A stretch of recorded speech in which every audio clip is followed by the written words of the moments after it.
Assalamualaikum warahmatullahi taala wabarakatuh. Alhamdulillahirabbil alamin wassalatu wassalamu ala rasulil amin wa ala alihi wa sahbihi ajma'in. Allahumma a'inna ala talabil ilmi wal 'amali bihi wal istiqamati wal ikhlas.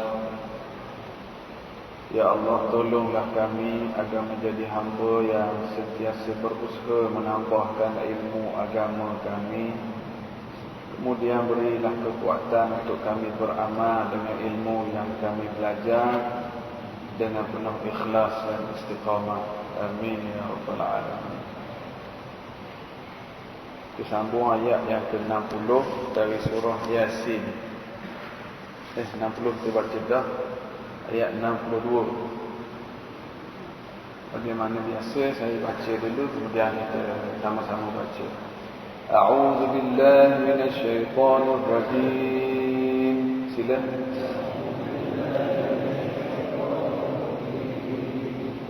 وَلَقَدْ أَضَلَّ مِنكُمْ جِبِلًّا كَثِيرًا أَفَلَمْ تَكُونُوا تَعْقِلُونَ.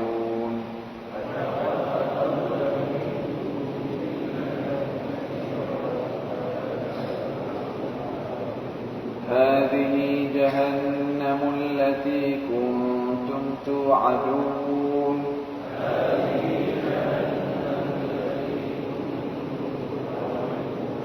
اصلوها اليوم بما كنتم تكفرون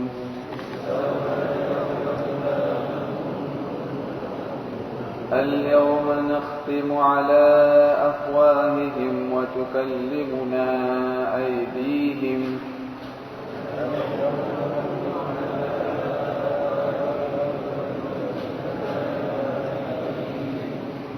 وتشهد أرجلهم بما كانوا يكسبون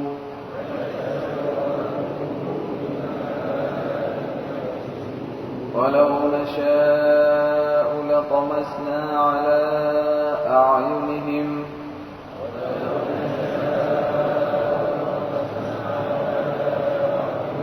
فاستبقوا الصراط فأنى يبصرون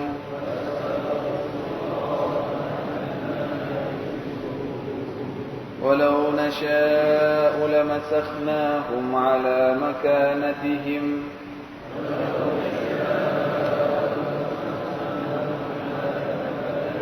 فما استطاعوا مضيا ولا يرجعون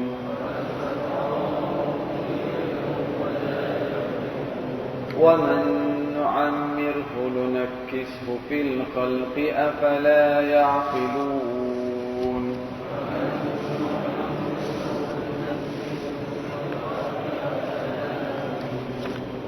Sadaqallahul azim. Dan sesungguhnya syaitan telah menyesatkan ramai umat dari kalangan kamu. Tidakkah kamu semua berfikir, inilah neraka Jahannam yang dulunya kamu dijanjikan dengannya, wahai orang-orang musyrikin. Masuklah ke dalamnya pada hari ini dengan apa yang disebabkan apa kekufuran yang telah kamu lakukan. Al-yawma nakhtimu ala afwahihim, pada hari ini kami tutup mulut-mulut kamu, dan bercakaplah pada kami tangan-tangan kamu dan kaki kami kamu menjadi saksi dengan apa yang telah kamu usahakan. Sekiranya kami mahu, kami akan hilangkan penglihatan kamu, maka kamu berlumba-lumba mencari jalan sirat, bagaimana mungkin kamu boleh melihat. Dan sekiranya kami mahu, kami akan jadikan kamu tak bergerak, seumpama benda yang beku, lalu kamu duduk diam-diam di tempat kamu itu, kamu tidak mampu nak bergerak ke depan ataupun berundur. Dan barang siapa yang kami panjangkan umurnya, kami akan kembalikannya sebagaimana di awal kejadiannya. Tidakkah itu menyebabkan mereka semua berfikir? Sadaqallahul azim. Terjemahannya mungkin tak sama dengan yang ada terjemah tu, bahasa saya sendirilah, tapi moga-moga tak larilah maknanya. Ayat yang kita baca minggu lepas, Allah Ta'ala cerita tentang penghuni syurga. Ingat lagi makna fi syughulin fakihun. Ahli syurga fi syughul, sibuk, busy dengan nikmat-nikmat dalam syurga. Dan pelbagai nikmat lain lagi, buah-buahan, duduk dan sebagainya. Bila ahli syurga sedang berseronok dengan nikmatnya, Allah sehinggalah kemuncak nikmat ahli syurga apa? Kemuncaknya salamun qawlan min rabbir rahim. Kemuncak nikmat ahli syurga apa dia? Mendapat ucapan salam daripada malaikat tu, daripada Rasul, daripada Allah sendiri. Salamun, Allah Ta'ala mengucap selamat, sejahtera, salam min rabbir rahim kepada penduduk syurga. Ketika itu Allah Ta'ala kata wamtazul yawma ayyuhal mujrimun.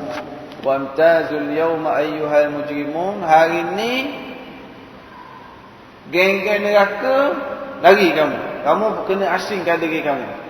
Yang ahli syurga sedang menikmati nikmat yang hebat tadi, ahli neraka mereka diarahkan untuk mengasingkan diri. Dan Allah Ta'ala kata, tidakkah dulu alam a'ad ilaikum ya bani Adam, wahai bani Adam, takkah dulu aku pesan dah, aku janji bahawa jangan kamu semua sembah syaitan. Kita baca dah ayat ni minggu lepas. Kenapa Allah Ta'ala seru manusia ya bani Adam? Sebab nak mengingatkan pada manusia bahawa Nabi Adam dan Hawa, tok nenek kita yang asalnya duduk dalam syurga ni, syaitan ni lah. Iblis dan syaitan, kuncu-kuncunya syaitan inilah yang menyebabkan Adam terkeluar dari syurga. Jadi ayat ni kata, wahai anak cucu Adam, jangan ambil syaitan itu, jangan sembah syaitan. Sesungguhnya syaitan itu adalah musuh yang sangat keji. Nampak tak syaitan? Ni sekarang syaitan tengah buat apa? Syaitan suruh balik. Lagi? Yang dalam masjid ni syaitan tengah suruh buat apa? Suruh tidur. Lagi syaitan suruh buat apa lagi? Balas mesej. Syaitan suruh WhatsApp. Lagi syaitan suruh buat apa lagi? Banyak lagi sebenarnya. Syaitan suruh kata, panahnya tak selesa dah duduk dalam masjid. Duduk tengok bola tak apa panas. Syaitan semua tu dia nak ganggu. Dia ni innahu lakum aduwwum mubin. Syaitan ini adalah musuh yang sangat nyata. Wa ani'buduni hadza siratun mustaqim. Hambakan diri, sembahlah Allah, buat segala-gala apa yang kita buat ini kerana Allah. Termasuklah kita duduk dalam majlis ilmu pun salah satu bentuk ibadat kita kepada Allah Subhanahu Wa Taala. Tuan-tuan datang dari rumah tadi, ada yang datang dari jauh, jam jalan. Hari ni tak jam sangat kan? Tak jam sangat hari ni, hari raya. Tak terdengar pula yang putus jari. Lepas Bali raya Cina tak dengar cerita putus jari. Bulan Ramadan ada putus jari. Pelik. Hebatnya orang Melayu itu. Tak apalah tu. Jadi kita datang dari jauh. Yang datang pandu kereta sendiri, yang balik dari tempat kerja, yang datang dari jauh dari rumah, itu termasuk wa ani'buduni. Kita sedang menyambut seruan Allah. Wa ani'buduni hadza siratun mustaqim. Sebenarnya yang kita buat ni, kita sedang menghambakan diri pada Allah. Sebab apa datang dengan kuliah? Nak kata lepas dengan kuliah jadi baik terus? Tak jadi baik 100%. Datang dengan kuliah ni, nak masuk bulan 12, ada periksa akhir tahun ke? Nak dapat A ke nak dapat B ni, tafsir Yasin? Sebab apa datang? Wa an i'buduni hadza siratun mustaqim. Ini salah satu bentuk penghambaan diri kita kepada Allah. Apa dia? Hadir majlis ilmu.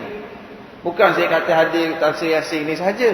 Mana-mana masjid surau kita hadir majlis ilmu, itu kita sedang menyahut wa an i'buduni. Allah Taala kata hambakan diri padaku, hadza siratun mustaqim. Salah satunya hadir majlis ilmu. Nak hadir majlis ilmu. Ni kita nak sambut ma'al hijrah.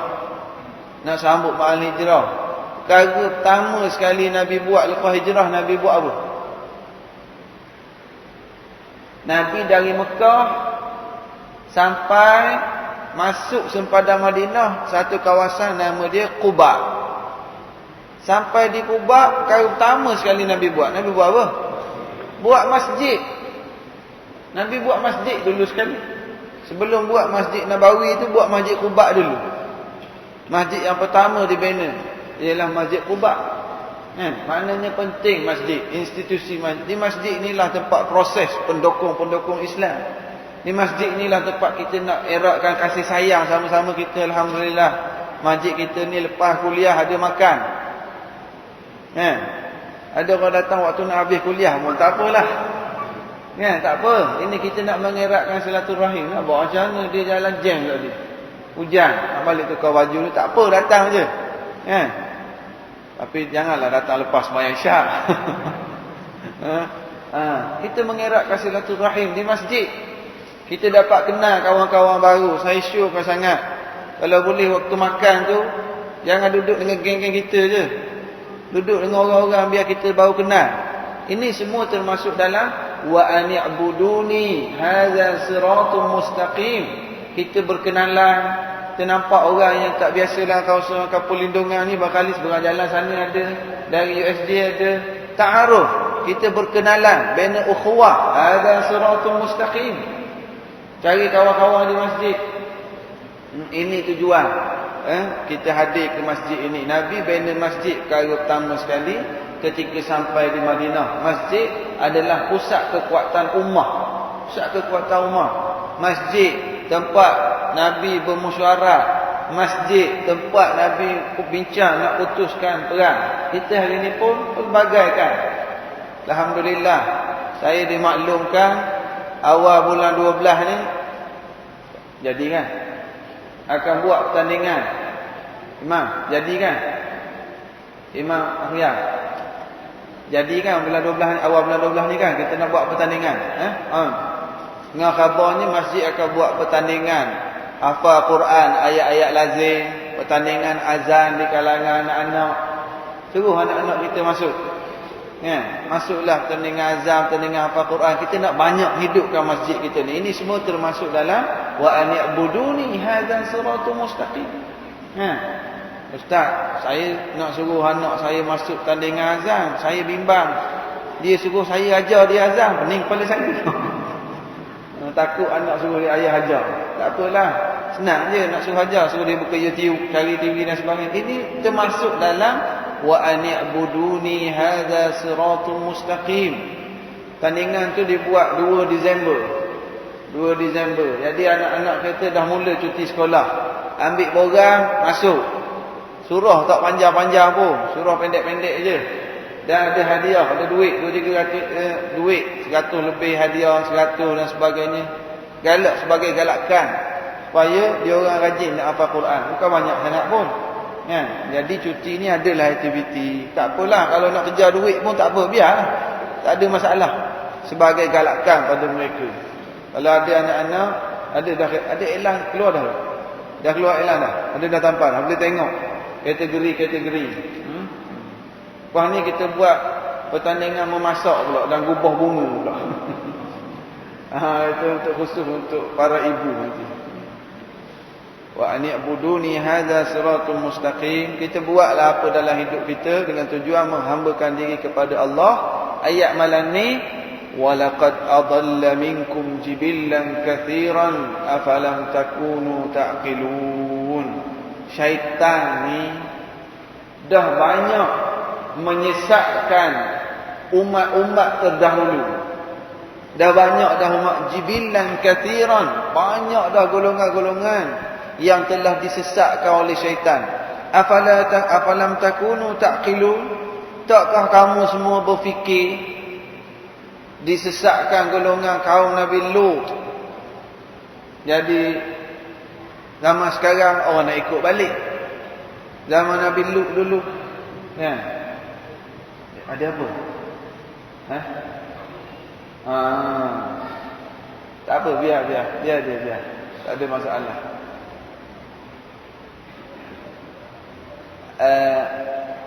Tak apa, adik kita berlari, tak ada masalah. Tengok sini lagi comel. Itu comel kat sini, comel lagi. Biarlah budak-budak, biar dia berlari, tak ada masalah. Jadi walaqad adalla minkum jibillan katsiran afalam takunu ta'qilun. Ayat ni kata syaitan telah menyesatkan banyak generasi. Dan Allah Ta'ala telah tunjuk kalau kaum Nabi Lut, Allah Ta'ala balik bumi empat mereka. Golongan pengikut Fir'aun, Allah Ta'ala akan tenggelamkan dalam laut. Ada manusia yang ialah jibillan ni maknanya banyak generasi yang telah Allah Ta'ala syaitan sesatkan mereka. Afalam takunu ta'qilu? Tidakkah kamu semua berfikir guna akal? Walaupun ayat ini tuju kepada penduduk Mekah. Ya, wahai orang Mekah, kamu tahu cerita. Ada kaum ni kena begini, kaum ni kena begini, kaum ni kamu kena begini. Kamu pun tak nak ikut juga ke? Kamu pun nak ikut syaitan juga ke? Afalam takunu ta'qilun? Syaitan dia menyesatkan orang pelbagai cara. Di awal-awal sejarah wujudnya patung berhala, asal-usul berhala ni asalnya apa sebenarnya? Sebelum zaman Nabi Nuh, selepas zaman Nabi Adam, generasi awal dulu, adanya orang-orang soleh yang menyambung dakwah, mengajar masyarakat supaya menghambakan diri pada Allah. Tok-tok guru lah. Ada tok-tok guru yang baik, yang mana ramai anak murid ni jadi dekat dengan Allah, jadi khusyuk ikut tok guru ni. Bila tok-tok guru ni mati, anak-anak murid yang rapat ni, dia rasa bila buat ibadat sekali dengan tok guru, dia jadi khusyuk lebih. Bila tok guru jadi imam, dia jadi insaf. Jadi bila tok guru dah mati, nak buat macam mana? Mereka mula bincang-bincang, kita nak buat macam mana supaya ingatan kita pada tok guru ni tak hilang, khusyuk kita tetap kekal. Lalu mereka pun kata ginilah, kita buat patung-patung. Kita ukir wajah tok guru kita dengan pakaian dia. Kita nak sembahyang, kita duduk dekat dengan dia. Kita letak patung. Bukan, ini tak sembah ni, tak sembah. Inilah sejarah berhala. Bila mereka kata untuk kita lebih khusyuk, lebih dekat, lebih ingat apa yang tok guru ajar dulu, kita ukir buat patung. Zaman tu tak boleh nak ambil gambar lagi, buat dalam frame. Letak dalam frame, tak boleh lagi masa tu. Jadi dia ukir. Bila nak semayang, tok guru ada, tengok patung tok guru, dia jadi khusyuk lebih. Mereka langsung tidak syirik pada Allah. Mereka betul-betul sembah Allah. Cuma bila ada patung tok guru ni, jadi semangat lebih, dia khusyuk lebih. Ingat, dulu tok guru ajar gini. Lepas satu generasi, anak-anak mereka sambung lagi. Nak semayang, biar kena ada patung tok guru. Lepas generasi anak, generasi cucu, hias lagi guru ni gambar tu. Generasi cicit, generasi cucu pada cucu, generasi cicit pada cicit. 2-3 generasi, lama-kelamaan syaitan sesatkan mereka. Bila mereka dah tak berpandukan ilmu yang sebenar, tak ada orang bimbing dengan ilmu, akhirnya mereka sembah patung tok guru. Ini asal-usul penyembahan berhala. Akhirnya mereka bukan generasi pertama kedua, generasi keempat kelima dah. Mereka dah lari daripada asal. Ini apabila ibadat dilakukan bukan dengan bimbingan dan panduan ilmu. Itu bahaya. Dia tak berdasarkan ilmu. Itu asal usul penyembahan berhala, yang asalnya tujuan nak mendekatkan diri pada Allah. Sebab itulah bila Nabi Muhammad tegur, Nabi Muhammad SAW menegur masyarakat jahiliah Mekah. Tegur orang Mekah yang menyembah patung berhala. Apa jawapan dia? Kami menyembah patung ini untuk mendekatkan diri kami pada Allah. Wa yuqarribuna ila Allahi zulfa. Kami nak sembah patung-patung ni untuk kami dekat pada Allah. Kami sembah patung. Ini walaqad adalla minkum jibillan katsiran. Syaitan telah menyesatkan mereka bila buat ibadat tanpa ilmu. Sebab itulah Nabi Muhammad sallallahu alaihi wasallam larang umatnya terlalu memuja kuburnya.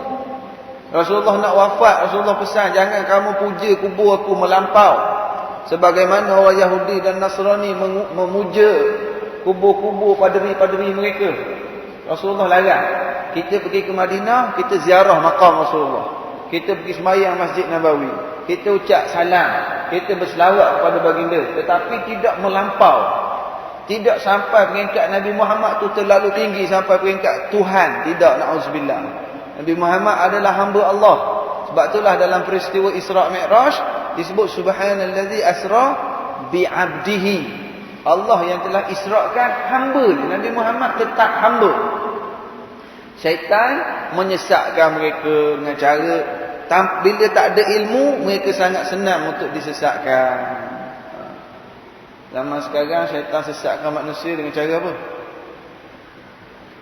Jom pergi konsert.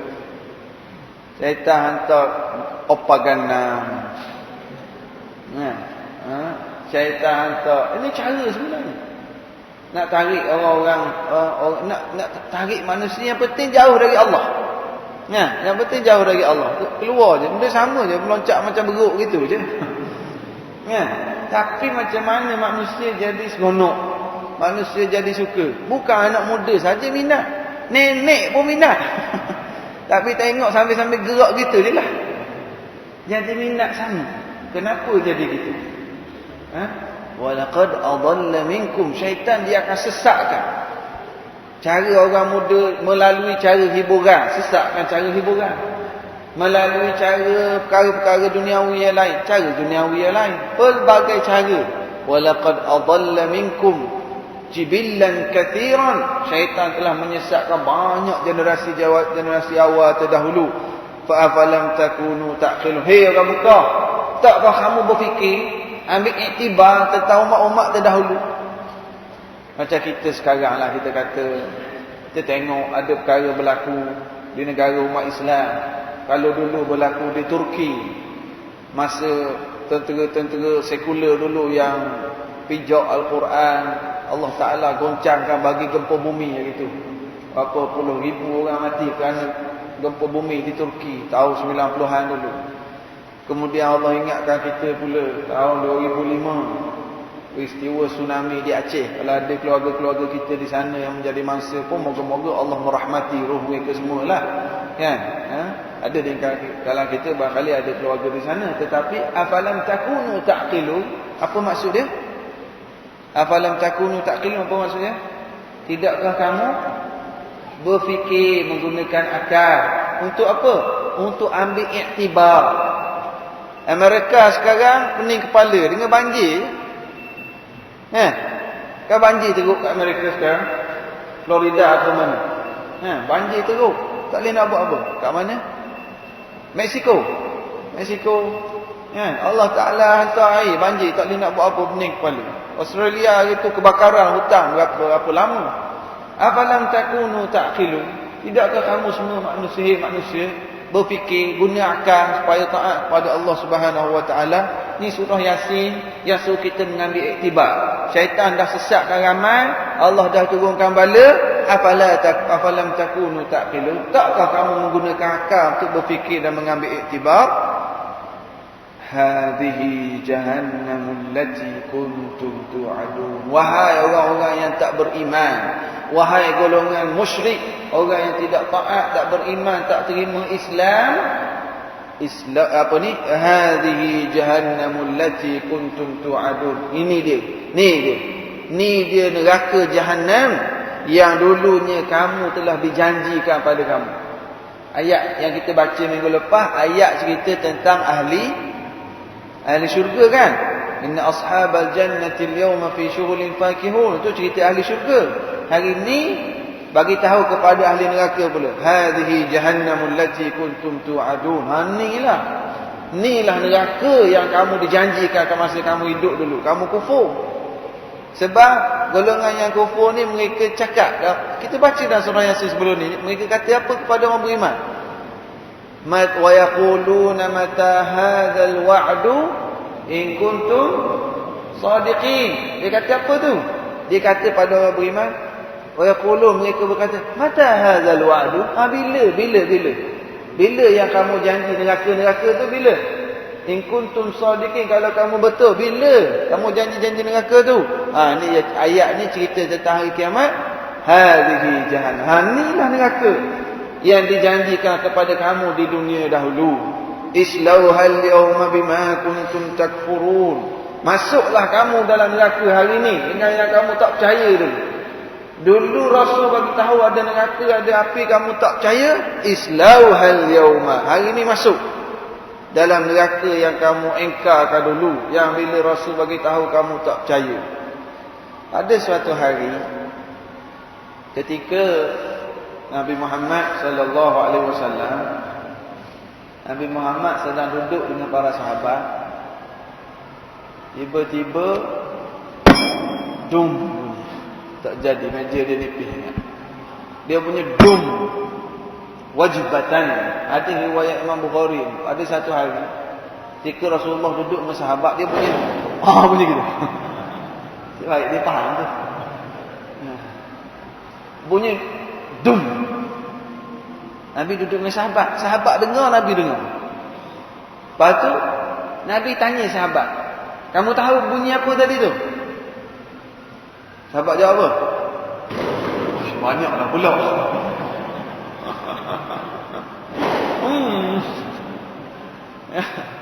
Jadi sahabat tak jawab betul.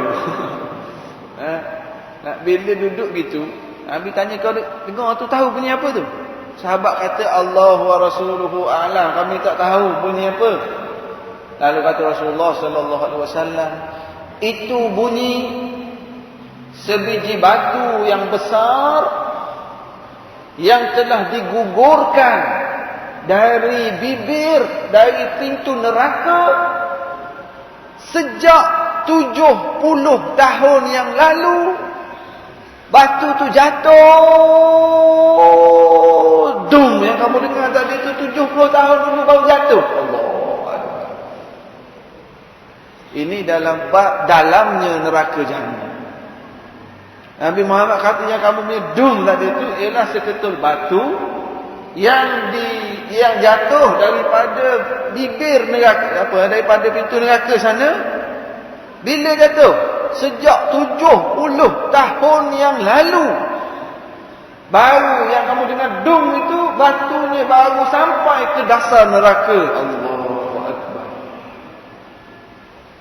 Tuan-tuan pernah naik ke KLCC tak? Menara KL. Saya naik kat Menara KL tu, tengok nampak KL semualah. Dia ada teropong dia semua. Naik pun sebab ada orang dari Terengganu datang, kita bawa naik. Kalau tak naik pun. Sebab bawa orang. Terkejut dia lah. First time ke? First time juga ni begini. Tahun-tahun. Setinggi menara Kuala Lumpur tu, kita ambil batu seketul.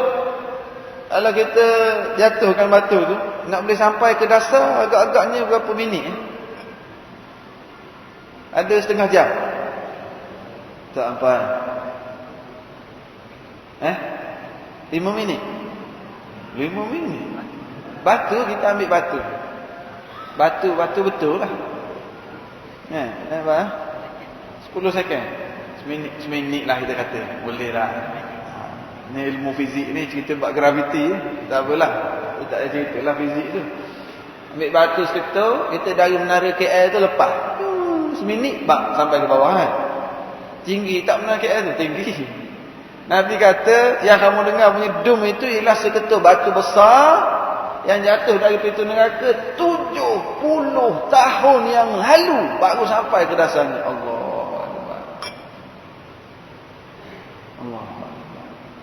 Bayangkan Allah Ta'ala menyebut tempat golongan munafiqin ialah di dasar neraka. Orang munafik yang datang ke masjid Nabi tapi simpan kebencian ke Nabi. Datang masjid bukan nak belajar Islam, datang masjid nak cari benda lain. Orang munafikin zaman Nabi tempatnya di dasar neraka. Ya Allah. Nah ini. Datang kerana ada niat khianat kepada Masjid Nabawi. Golongan munafikin berada di dasar neraka. Hadhihi jahannamul lati kuntum tu'adun. Hei orang yang tak percaya, inilah neraka yang dijanjikan kepada kamu dulu. Islauhal yawma bima kuntum ta'malun. Hari ini bima kuntum takfurun. Masuk hari ini kamu ke dalam neraka yang dulunya kamu ingkar di dalam neraka jahannam. Wasuku dalam surah Muhammad ayat nombor 15, Allah Subhanahu wa taala menyebut wasuqu ma'an hamiman faqatta'a am'a'ahum. Wasuqu ma'an hamiman faqatta'a am'a'ahum. Allah taala sebut keadaan penghuni neraka yang berada dalam neraka dalam keadaan kepanasan. Orang yang panas dalam keadaan kepanasan, apa perkara yang paling dia nak? Air. Kita malam ni pun kalau orang bagi air, seronoklah. Tak panas mana pun kita ni, peluh sikit je. Orang yang duduk dalam neraka jahannam, orang yang dalam keadaan panas, memang perkara yang dia paling nak ialah air. Allah Ta'ala cerita ni dalam surah Muhammad ayat nombor 15. Disediakan air kepada penghuni neraka. Wasuqu ma'an hamiman. Di dalam keadaan kepanasan, mereka nak sangat air, lalu diberikan kepadanya air yang panas mendidih sehingga memutuskan orak-orak perut mereka bila mereka minum air. Minum air. Kalau kita baca dalam surah Al-Kahfi, itu lagi hebat. Allah Ta'ala sebut dalam surah Al-Kahfi, inna a'tadna liz-zalimina naran ahata bihim suradiquha wa in yastaghithu yughathu bima'in kalmuhli yashwi al-wujuh. Allahu akbar. Bi'sa asy-syarab wa sa'at murtafaqa. Yang ada buku catatan tu, kalau nak cari ayat nombor 29. Ayat nombor 29 surah Al-Kahfi. Oh, ayat ni menggerunkan sangat. Cerita keadaan neraka. Ayat 29 surah Al-Kahfi. Allah Ta'ala kata, inna a'tadna liz-zalimina naran ahata bihim suradiquha. Kami sediakan kepada orang-orang yang zalim ini api yang mengepung mereka, yang kepanasan itu sekeliling mereka, atas, bawah, kiri, kanan. Ahata bihim suradiquha, seumpama kemah. Macam ginilah, biasa makan roti tempayang, roti payang, roti nan, yang dia ada tempat bakar dia bulat tu, dia masukkan roti. Biasa masuk dalam tu. Tak ada. Try ulur kepala ni. Mamak nak ambil roti pun pakai besi panjang. Sebab kepanasan dia secara keseluruhan, sekeliling. Surah ahata ni maknanya meliputi seumpama kemah. Macam itulah maknanya panas yang keliling. Inna a'tadna liz-zalimina nara. Sesungguhnya kami sediakan bagi orang-orang yang zalim ni api yang secara menyeluruh bagi mereka itu. Wa in yastaghithu, bila mereka dalam keadaan kepanasan, Allah Ta'ala sebut wa in yastaghithu, bila mereka minta tolong, nak air, nak sejuk, yughathu, mereka ditolong, diberi bima'in, diberi kepada mereka air. Kalmuhli yashwil wujuh, kalmuhli, seumpama besi-besi cair yang mendidih. Panas keliling, dahaga diberi minum besi cair ataupun tembaga cair, kepanasan menggelegak. Allah, yashwil wujuh, air yang panas tu, besi menggelegak tu nak minum, muka mereka masywi. Masywi ni kalau kita pergi Mekah ke kedai arak ke, ayam masywi yang dia pusing, ayam pusing tu. Ayam masywi orang. Yashwi wujuh, maknanya panas air tadi minum sehinggalah terputus orak-orak perut. Ya Allah. Macam mana ada orang bergurau? Ada orang yang bergurau bodoh. Dia kata tak apalah kita masuk neraka pun. Masuk neraka pun akhir sekali kan kita orang Islam. Last sekali masuk syurga juga. Cakap gitu. Yang jenis macam tu ambil bungkus-bungkus letak dalam bekas roti nan. Ada yang bergurau gitu, jangan main-main. Jangan bergurau. Perkara syurga neraka ini perkara akidah. Jangan main-main. Allah Ta'ala sebut, hadhihi jahannamul lati kuntum tu'adun. Inilah neraka yang kau tak percaya dulu. Islauhal yawma bima kuntum takfurun. Rasa. Masuklah kamu ke dalam neraka yang dulunya kamu ingkari. Al-yawm. Ni tengok suasana.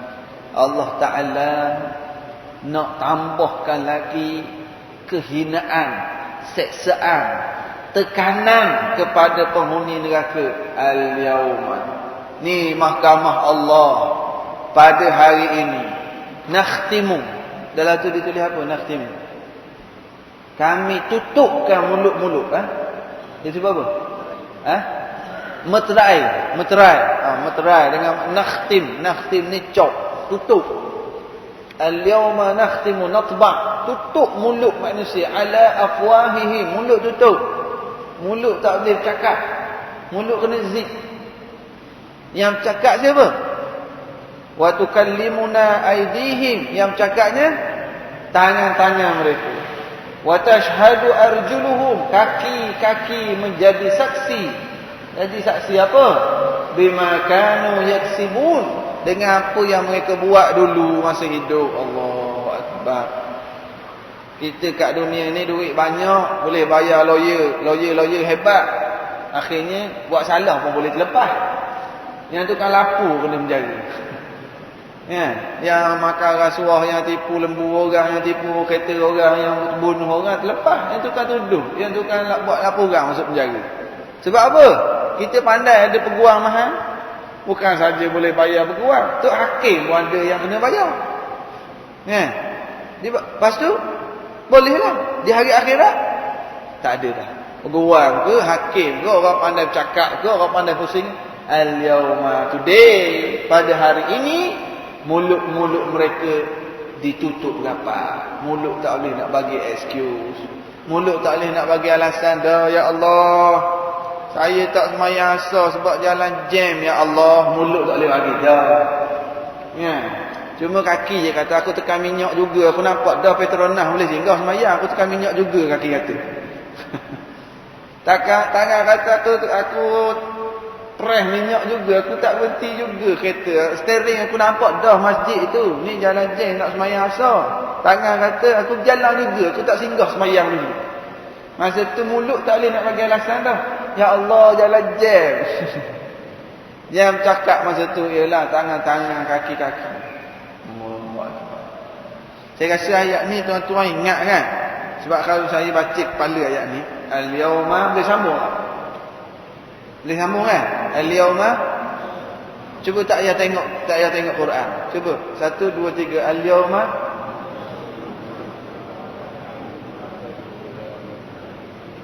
Ingat tu kan? Al-yawma nakhtimu ala afwahihim. Tak apalah, maknanya ingat lah tu. Ayat ni kita boleh jadi satu ingatan lah buat kita. Hari ni mulut tak boleh nak bagi alasan. Al-yawma nakhtimu ala afwahihim. Hari ni mulut dah ditutup rapat. Wa tukallimuna aydihim. Tangan bercakap. Tangan kata akulah yang ambil duit tu senyap-senyap. Tangan kata akulah yang SMS fitnah tu. Tangan kata akulah yang potong iklan ceramah tu. Tangan kata akulah yang tampar muka isteri aku. Tangan kata akulah yang ambil rasuah tu. Tangan kata akulah yang pangkah tu. Tangan kata akulah yang curi dalam beg orang. Tangan kata akulah yang tumbuk muka orang. Semua tangan mengaku buat. Masa tu tak ada rahsia dah. Undi tak rahsia, rasuah pun tak rahsia, tipu duit orang pun tak rahsia. Terajam isteri kat rumah, kaki jadi saksi. Wa tashhadu arjuluhum, kaki jadi saksi. Kaki kata akulah yang terajam isteri kat rumah. Allahu akbar. Ada juga. Masjid datang. Tapi sepak terajam isteri. Na'udzubillah. Apa kerja ni? Masa tu mulut tak boleh nak bagi alasan. Ya Allah, isteri saya lawan cakap saya. Mulut tak boleh bagi alasan dah. Tangan mengaku, ya saya tampak. Kaki kata, ya akulah pergi kat tempat tu. Ya Allah. Al-yawma nakhtimu ala afwahihim wa tukallimuna aydihim wa tashhadu arjuluhum. Dalam tafsir Al-Qurtubi, Imam Qurtubi sebut, kenapa wa tukallimuna aydihim, tangan bercakap, wa tashhadu arjuluhum, kaki jadi saksi. Itu dari segi maksudnya. Tangan bercakap, kaki jadi saksi. Kata Imam Qurtubi, sebab tangan ini yang yubashir, tangan ini yang direct buat, yang ambil, yang pukul, yang tulis fitnah, yang hantar, yang tangan ini yang buat, kaki dia hadir sama. Jadi pada hari akhirat nanti, untuk satu bentuk seksa yang sangat menekan seseorang itu, tangan yang buat itu sendiri yang mengaku. Kaki jadi saksi, ya pergi. Tangan kata, ya memang aku buat begitu. Kaki kata, ya memang aku pergi kat situ. Waktu outstation tu, pergi kat Bali tu, lepas-lepas meeting tu, ya aku pergi kat situ. Ya. Tangan kata, ya aku ambil, ya aku raba, ya aku sentuh, ya aku jamah ni. Ini tangan kan aku. Ya Allah. Disebut dalam hadis riwayat At-Tirmizi an Uqbah bin Amir, dia katanya Rasulullah sallallahu alaihi wasallam bersabda, awwalu azmin min al-insan yatakallamu yawma yukhtamu 'ala al-afwah fakhidhuhu min ar-rijl al-yusra. Anggota yang awal-awal sekali bercakap pada hari mulut ditutup ialah peha. Peha kiri. Ada riwayat kata peha kanan, peha. Sebab peha ni tempat yang apabila dilakukan maksiat, antara tempat yang paling dekat, tempat yang kesan maksiat dilakukan, yang berkait dengan syahwat. Dalam ayat yang lain Allah Ta'ala juga menyebut kulit-kulit juga menjadi saksi. Juluduhum, kulit juga menjadi saksi. Berat gitu. Inilah adilnya Allah. Inilah surah Yasin nak ajar kita benda ni lah. Duk baca-baca surah Yasin, ada yang begitu semangat baca surah Yasin, orang buat kelas tafsir tak nak datang dengar. Yasin baca, orang nak buat majlis agama, orang buat ceramah-ceramah agama, dia tak suka. Yasin baca. Sebab apa macam tu? Kan? Apabila kita cerita perkara-perkara hukum hakam agama, tak nak dengar. Yasin dia nak baca. Sebenarnya baca Yasin ni perkara-perkara yang nak diingatkan. Sekarang ni apa ni senarai, apa benda orang panggil tu, Allahumma shalli ala Muhammad ni, yang dia kira jumlah anak-anak luar nikah ni, panggil apa? Bancian, bukan bancian. Statistik dari tahun ke tahun anak luar nikah bertambah. Itu yang lapor. Sehingga ada kajian menyatakan bahawa satu kes yang dilapor, ada 5 lagi kes yang tak dilapor. Kenapa jadi macam ni? Baca surah Yasin rajin, tapi sebab tak menjadikan isi kandungan surah Yasin ni sebagai panduan. Ya, statistik tiap-tiap tahun bertambah. Persoalannya, why? Sebab apa tadi? Tak lain dan tidak bukan sebab kita tak ambil agama sebagai penyelesaian. Kita tak ambil panduan yang Allah Ta'ala beri sebagai cara nak selesaikan masalah. Orang berzina keluar anak luar nikah, kita sedia tempat hantar anak luar nikah. Ya. Sedangkan Allah Ta'ala kata bahawa berzina kena hukum, tak boleh biarkan. Seorang kena menjadi pencegahan kepada orang lain. Prevention is better than cure. Untuk masa-masa akan datang. Ajar akidah dan undang-undang. Akidah diajar, pelaksanaan hukum itu yang diajar oleh Allah Subhanahu Wa Taala. Dia berjalan seiring. Kalau tak, ni hari akhirat akan berlaku. Al-yawma nakhtimu ala afwahihim. Semua akan jadi saksi. Orang yang ingat ayat ni, tuan-tuan yang ingat ayat ni tadi, agak-agak orang yang ingat ayat ni dia nak berniaga, dia sanggup menipu orang tak dalam berniaga? Orang yang ingat ayat ni, dia nak claim mileage tipu dengan syarikat. Sanggup tak? Nak claim mileage ni 150 km, nak claim 220. Dia kata aku claim tipu. Al-yawma nakhtimu ala afwahihim. Tanya cerita, tanya kata ya dah, saya dah buat tu. Allah. Macam mana? Nak pergi ke tempat-tempat tak elok kalau ingat ayat ni. Ini kita kata iman. Ini kita kata akidah yang ditanam dalam surah Yasin. Banyak sangat perkara hari ni yang berlaku. Tangan bagi tahu. Tangan kata, yalah ya Allah. Tangan ni lah yang buang plastik sampah ada perut ikan kat rumah jiran tu. Masa tu jiran balik cuti di Pabali. Tangan yang buang sampah kat rumah jiran. Tangan mengaku. Kita kata, tangan yang tu pun kau cerita kat Allah. Mayalah. Ada orang kata, dah ustaz, macam mana tangan boleh bercakap? Tak logik. Tangan mana ada lidah, tiba-tiba tangan boleh bercakap? Nah, Allah Ta'ala yang jadikan mulut boleh bercakap. Susah apa Allah Ta'ala nak buat tangan bercakap? Ilmu, sedikit ilmu yang ada dalam diri manusia, dia boleh buat besi 2-3 ketun ni keluar suara. Boleh? Ni bukan nak promosi telefon baru. Yang ceritanya ilmu sedikit Allah bagi pada manusia boleh buat ni. Ni kecil ni. Allahu Akbar. Ni sekecil ni boleh rakam saya cakap dia jadi dah. Masuk mahkamah alat ni keluar, pasang dengar suara. Saya cakap apa tadi keluar. Saya dengar suara saya keluar, ya Allah, aku cakap, aku kata peguam kena bayar, aku kata hakim kena bayar, kau tuduh saya dalam mahkamah. Ni baru alat kecil ni. Allah Ta'ala yang buat manusia nak buat tangan bercakap. Small matter. Kaki boleh bercakap, kulit boleh bercakap, itu kuasa Allah. Sebab tu di hujung ayat dalam surah Yasin ni, innama amruhu idza arada syai'an an yaqula lahu. Allah Ta'ala nak buat boleh sangat buat. Yang diceritakan awal-awal ni, macam mana tangan bercakap, wallahu a'lam.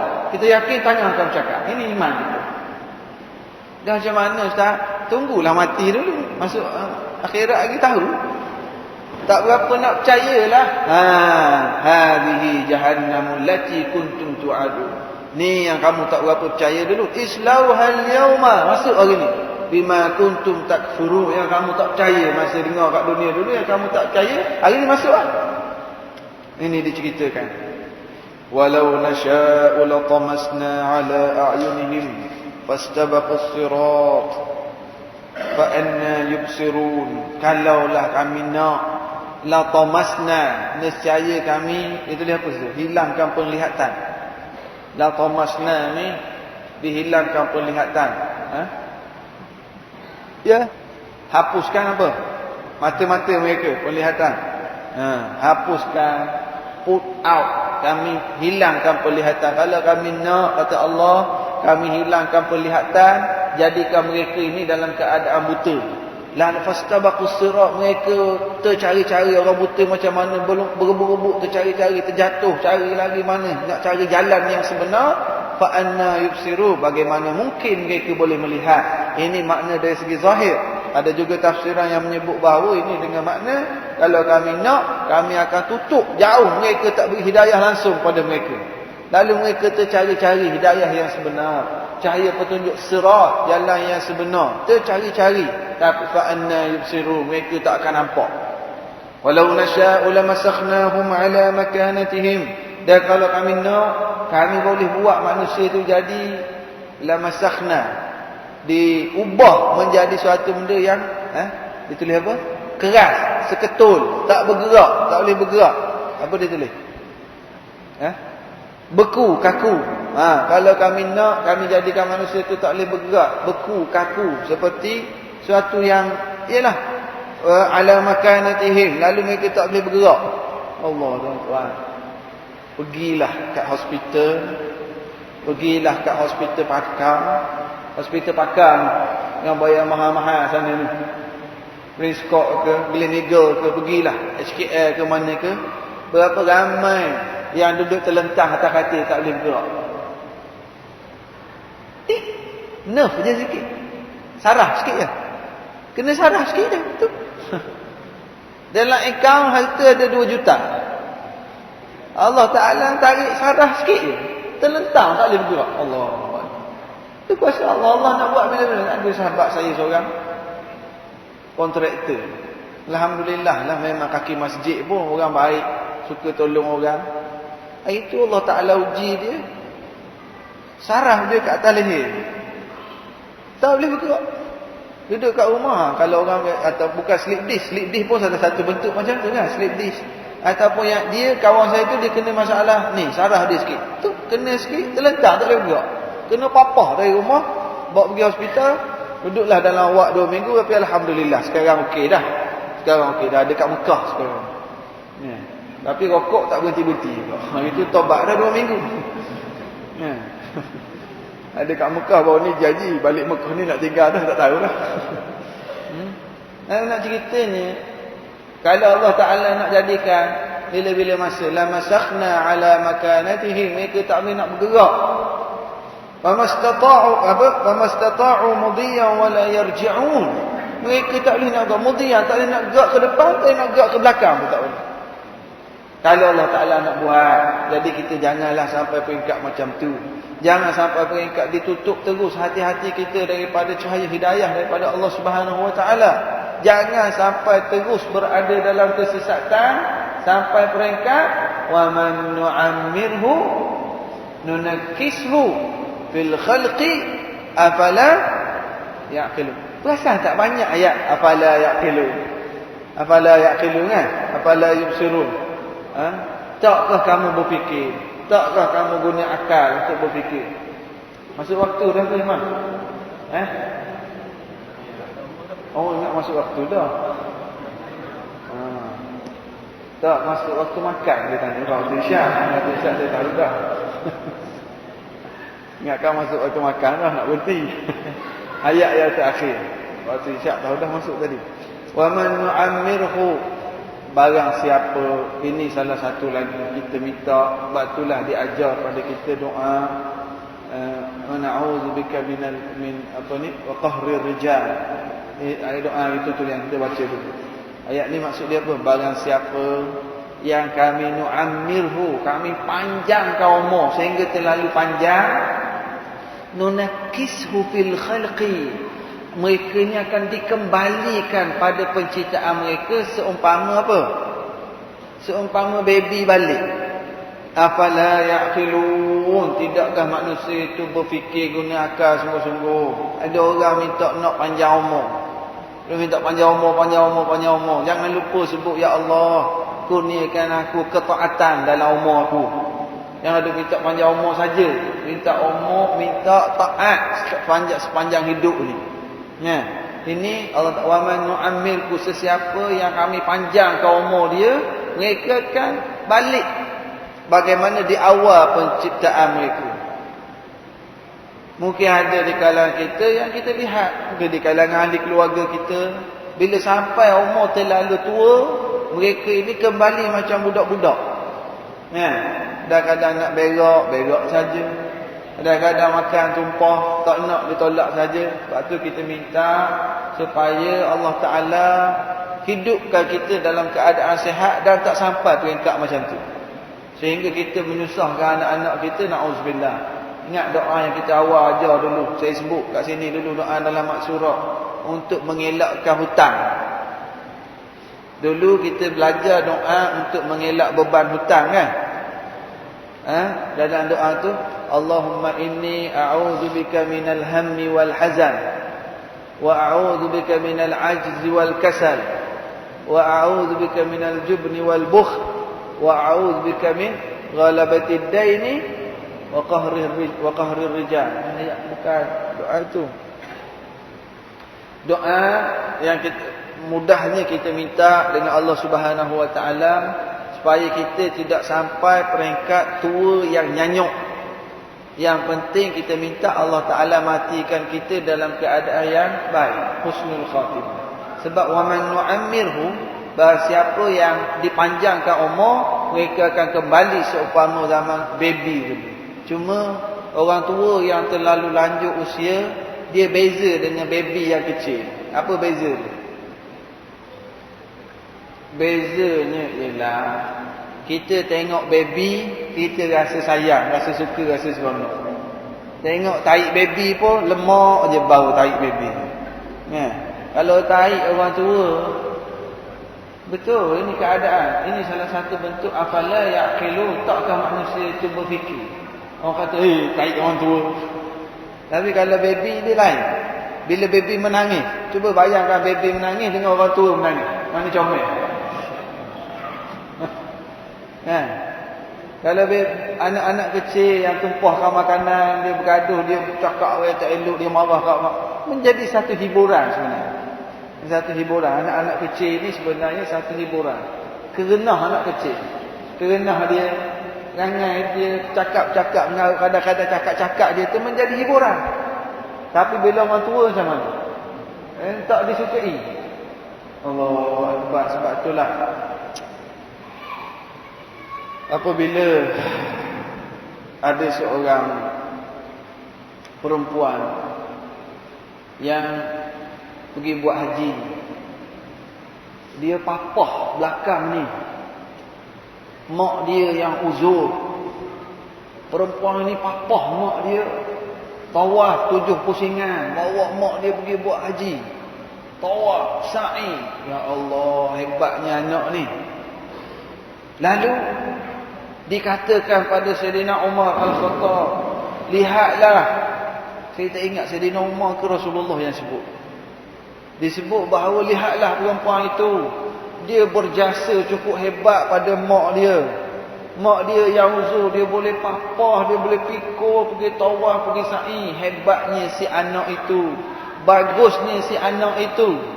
Lalu dijawab oleh, saya tak ingat sama ada Sayyidina Umar atau Rasulullah, saya kena cek balik. Tapi jawab dia kata apa? Kamu melihat si anak itu memikul ibunya tawaf dan sa'i. Sebenarnya dalam keadaan dia sedang berfikir, bila lagi mak aku ni nak mati. Sedangkan ketika mak dia dulu dukur jaga dia, mak selalu doa, panjangkan umur anakku, sihatkan anakku. Yang anak masa fikir, berapa tahun lagi ni nak buat? Allah. Ini keadaan. Mak masa dukung kita, mak masa jaga kita dengan penuh kasih sayang, doa supaya sihat, doa supaya lagi lama hidup. Allah. Jadi apabila kembali kepada, sebab tu kita minta supaya kita ni dikurniakan kesihatan. Yang pentingnya mati dalam keadaan husnul khatimah. Doa Allahumma khtim lana bi husnil khatimah. Ya Allah, akhirkan umur kami, matikan kami dalam keadaan yang baik. Afala yaqilun, bila patah balik, usia terlalu tua balik, bagaimana keadaan baby ni, tak akan disukai. Ia akan nyanyuk, na'udzubillah, tak sampailah ke peringkat itu. Afala yaqilun, tidakkah mereka nak berfikir, mengambil iktibar daripada perkara yang berlaku sekeliling ni. Wallahu a'lam.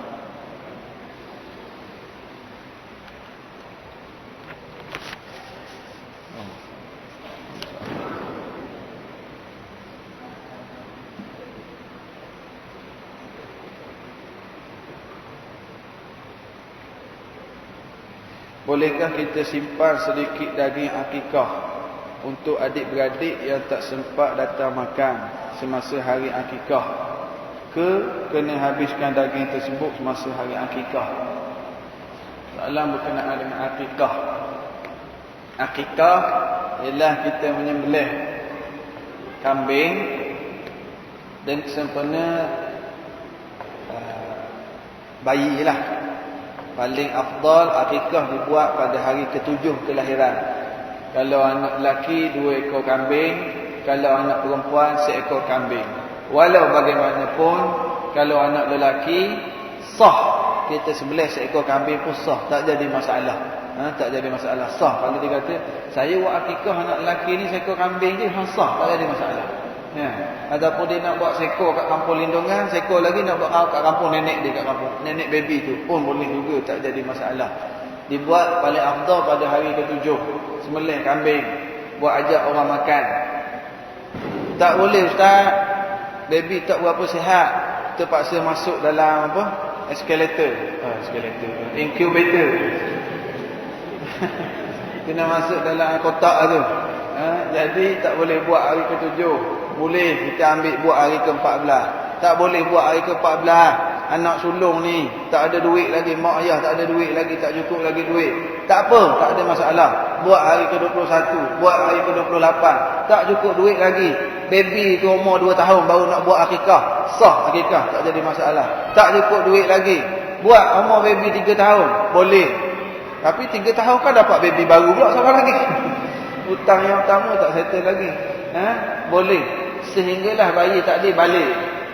Bila sampai peringkat umur balik, sunat buat akikah tu habis dah tempoh masa dia untuk mak ayah. Sunat untuk buat akikah sudah habis untuk mak ayah. Jadi berpindah kepada bukan baby dah lah, balik dah. Pada si tuan badan tu sendiri.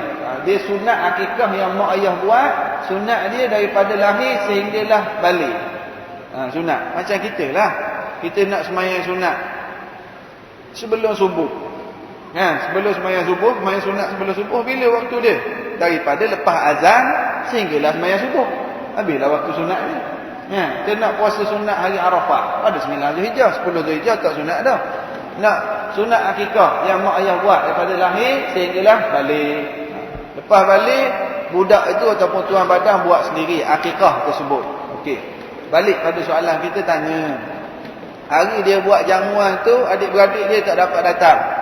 Adik-beradik dia tak dapat datang, boleh tak dia nak simpan sikit daging? Boleh, tak ada masalah. Simpan. Cuma daging akikah ni disunatkan kita masak. Kalau daging korban disunatkan kita bagi hidup-hidup. Bukan hidup-hidup, maksudnya sebelum masak. Hidup-hidup tak sembelih lagi kan. Daging korban sunat kita bagi yang tak masak. Daging akikah ni sunat kita masak siap, ajak orang makan. Lepas tu adik-beradik tak adil masa tu nak simpan sikit boleh, tak ada masalah. Buatlah, hidupkan sunnah ni. Hidupkan sunnah ni. Kalau ustaz, pak cik anak sulung pak cik dah tingkatan 5 ustaz. Tak terlepas semua dah. Yang anak-anak dah besar dah, macam mana yang lepas-lepas tak buat dah, anak-anak besar dah, tak apa. Balik ni ajak makcik buat anak baru ataupun untuk cucu nanti. Untuk cucu nanti pun tak apa. Yang penting kita pakat-pakat hidup. Yang lepas-lepas dah tu tak apalah. Lepaslah. Cuba bagi tahu kat anak, ayah tak buat lagi lah kat kau. Kau buatlah sendiri. Itu untuk akikah. Dan disunatkan juga pada hari ke-7, cukur kepala baby tu. Kita terang dah dulu. Dia dah terang dah dulu, cukur kepala baby. Ambil pada hari ke-7.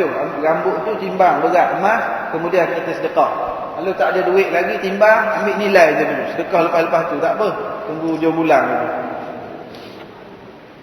Apa hukum lelaki pakai gelang tangan? Bagaimana pula dengan jam tangan? Nak buat je ya orang lelaki. Orang lelaki, gelang ni untuk orang perempuan. Gelang ni untuk orang perempuan.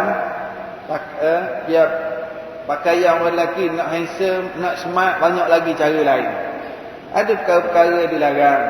Jadi gelang ini adalah perhiasan untuk orang perempuan. Wallahu alam. Bahkan pun hari ni ada orang kata gelang-gelang magnet yang golfer pakai. Orang main golf kena pakai dan sebagainya. Wallahu alam. Yang lebih baik, yang lebih selamat, tak payah pakai lah. Tak jadi, tak bertambah handsome pun pakai gelang. Tengok sahabat kita tak pakai gelang, handsome juga. Ada orang nak juga, ada isteri nak juga.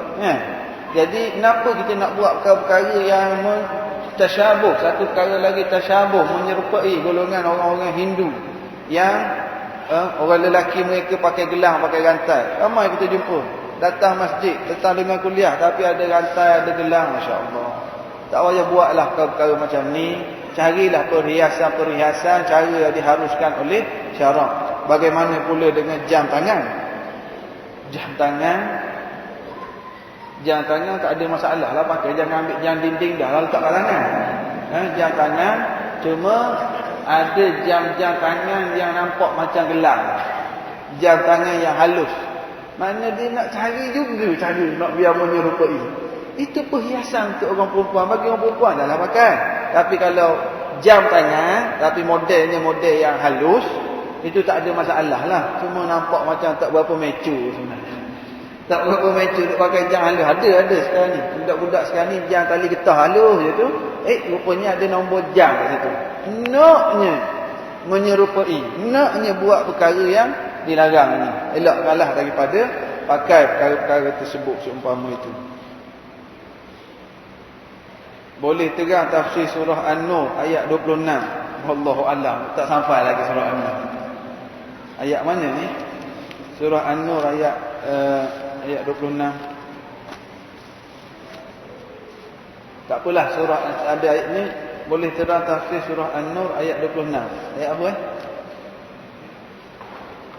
Tak apalah, bila kita sampai nanti kita tengok Quran je.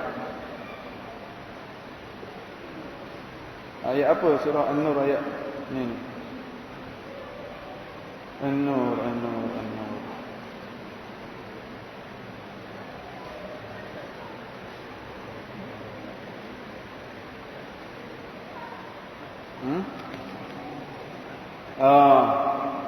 Al-khabithatu lil-khabithin wal-khabithun lil-khabithin. Ayat ni panjang. Ini cerita bab-bab kahwin. Orang-orang jahat, orang-orang yang jahat perempuan, Allah Ta'ala sediakan untuk orang-orang jahat lelaki. Jadi kita terang dalam kuliah akan datang panjang untuk tafsir ayat ni. Assalamualaikum Ustaz. Apakah hukum jika si isteri mengejutkan si suami untuk solat sunat atau solat subuh dalam keadaan marah-marah? Kerana sudah beberapa kali mengejutkan si suami yang dia bangun. Dan di awal-awal lagi si isteri mencuba mengejutkan dalam keadaan lembut sehingga hilang sabar. Jangan lembut kan, jadi bangun tak semayang, bangun buat benda lain. Lalu memarahi dan mengejutkan si suami dalam keadaan yang agak kasar. Adakah berdosa? Ini orang perempuan tanya ni. Adakah salah jika si isteri memaksa si suami untuk mengerjakan solat-solat sunat hanya untuk menambah amal ibadat si suami? Bagus isteri ni. Untungnya suami dia.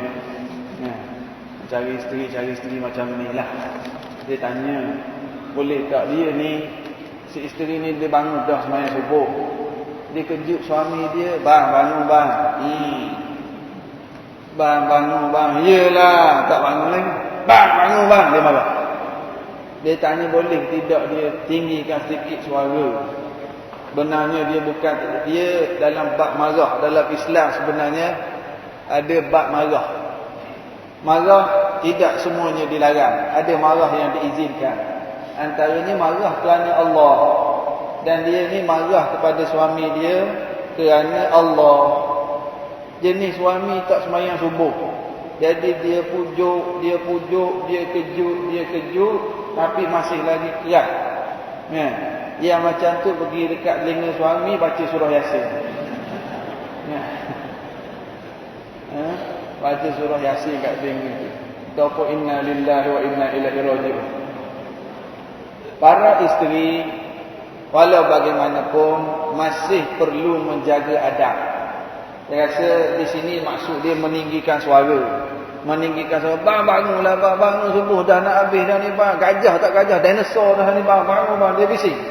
Menyebabkan dia meninggikan suara. Sebab apa? Sebab dia sayang pada suami dia. Ini tanda seorang isteri yang sayang. Dia kata sini sampai marah-marah. Marah-marah pun sebab suami tak semayang. Ini memang bahkan banyak berlaku dalam masyarakat kita sebenarnya. Isteri datang dengan kuliah, isteri bagus, tapi suami payah nak semayang.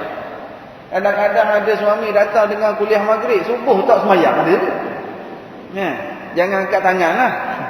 Saya tak kata orang masjid ni. Tapi subuh tu dia payah. Apatah lagi musim World Cup, musim Euro. Dia qiyamulai malam tadi tengok Sepanyol lawan Argentina. Subuh payah nak semayang. Jadi sehingga isteri meninggikan suara. Isteri seeloknya masih tetap jaga adab. Kejutkan suami, buatlah simbah air, geletek kaki dia. Geletek dia buat gitu, buatlah. Buat dah ustaz, dia tak bangun, dia marah balik kat kita. Buat lagi. Dan jangan lupa berdoa kepada Allah. Cuma jangan sampai peringkat melampau. Biar kita sedar, kita sedang marah kerana Allah. Bukan kita marah. Kita tak benci suami kita, tapi kita benci kepada perangai. Kita benci kepada malahnya nak semayang. Sebagaimana suami pun kena marah juga kalau isteri tak tutup aurat. Isteri tak tutup aurat. Kalau nak pergi kenduri itu, ya Allah, dengan tebal bibir, bedak, Maybelline lagi, Zora lagi, SK2 lagi, benar melampau kan. Jadi boleh juga si suami marah, awak ni melampau sangat, macam awak je pengantin. Cucu 3 dah. Jadi suami yang marah pada isteri, biar kita marah kerana Allah. Yang isteri yang bertanya ni pun biarlah marah kerana Allah, bukan marah kerana emosi. Memang dia nak marah. Apa ni? Masa awal-awal kahwin pandai berjanji. Ya, kita sama-sama pergi dengan kuliah kat masjid lepas kahwin ni orang pandai. Masa kahwin semua indah, tapi lepas kahwin baru keluar true color. Perangai sebenar. Silakan marah, tetapi biar kita sentiasa ingat marah kerana Allah. Lalu di situ kita akan kawal marah kita, bukan kita membenci batang tubuh tu, tapi kita membenci perangai tadi. Lalu kita bukan marah kerana emosi. Begitu juga ketika kita marah pada anak-anak, suami marah pada isteri, marahlah kerana Allah. Moga-moga marah kita tadi kita akan dapat kawal. Wallahu a'lam. Insya-Allah kita sambung dalam kuliah akan datang. Assalamualaikum warahmatullahi wabarakatuh.